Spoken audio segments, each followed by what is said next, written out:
आग्रा राष्ट्रीय महामार्गावरील फ्लायओव्हरवर महाराष्ट्र राज्य परिवहन मंडळाची एक बस अचानक आगीच्या भक्ष्यस्थानी सापडली। काही क्षणातच संपूर्ण बसने पेट घेतला। सुदैवाने या घटनेवेळी बसमध्ये एकही प्रवासी नसल्याने मोठी दुर्घटना टळली।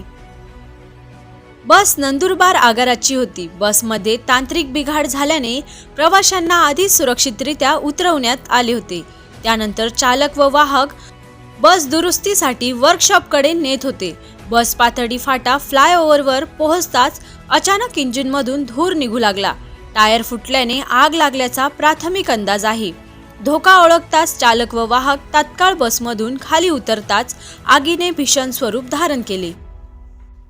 आगीच्या ज्वाळा व धुराचे लोट दूरवर दिसत असल्याने फ्लायओव्हरवरील वाहतूक पूर्णतः ठप्प करण्यात आली।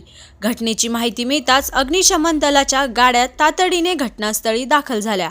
प्रयत्नानंतर आग आटोक्यात आणण्यात यश आले, मात्र तोपर्यंत बस पूर्णपणे जळून खाक झाली होती। आग विझल्यानंतरच महामार्गावरील वाहतूक पुन्हा सुरळीत करण्यात आली। या प्रकरणाचा पुढील तपास पोलीस करत आहेत। आरबी न्यूज साठी पांडुरंग भांगरे, मोखाडा।